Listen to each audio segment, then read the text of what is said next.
Hi there, this is Natasha. I'm a crochet tutor and designer at My Creative Butterfly. I teach crochet through my courses, classes, and patterns not just as a hobby but also as a tool that will help you be more mindful in your day to day life. I've been crocheting for over 30 years now and I have taught over 2,500 students globally.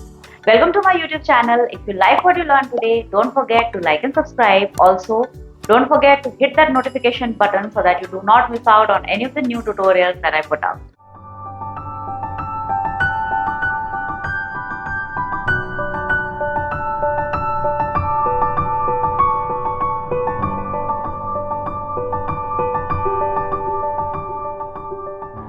In this tutorial today, I'll show you how to weave in the ends once you finish the crochet project. It is a very important technique and don't try to avoid it or don't skip it because it will decide the life of your crochet piece. If you weave in the ends correctly, then when you wash and when you wear and when you use the crochet piece, then the stitches will not unravel. Otherwise, the stitches will start coming out and your crochet piece will be spoiled. So for weaving in, you just need a tapestry needle and a sharp pair of scissors for cutting the thread.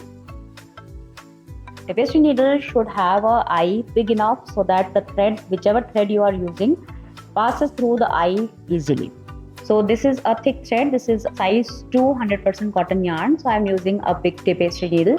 If you are using finer thread like size 10 or size 20 or size 40 cotton threads, then you can use the thinner needles as well. This is a tapestry needle. It has a blunt tip. It does not have a pointed tip. I prefer using blunt tip because the pointed tip will go through the yarn and it will spray the yarn, which I don't like. Some people prefer to use a pointed needle because it goes through the yarn and it is more secure, but I don't like sometimes how it distorts the yarn. So for me, I always use a tapestry needle that is a blunt point needle. So let us see how to weave in. As you can see, I've crocheted a flower here. It has 4 ends to be weaved in. So what I'm going to do is just start threading each end into your needle one by one, and we'll just pass it through the stitches.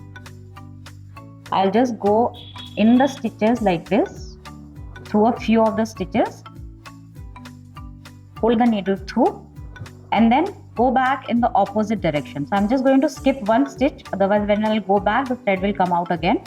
So I'll skip one stitch here and start with the next one and just go through all the stitches again.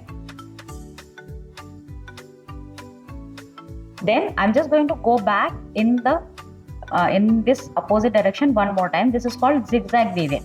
So we went from here, this side to this side once, then again came back, and then we'll again go back in the same direction. This is the most secure way of weaving in the threads. So again, I'm going to skip one stitch here and go in the next one and then pass through all the stitches like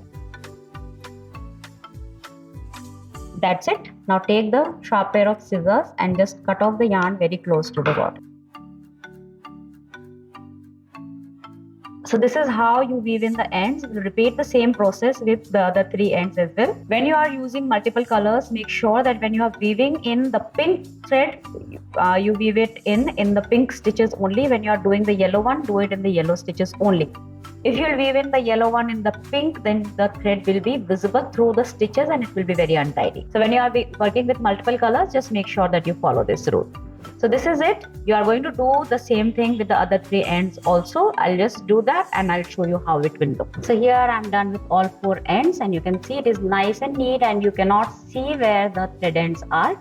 So this is the most efficient way of weaving in the ends and for finishing almost all the projects.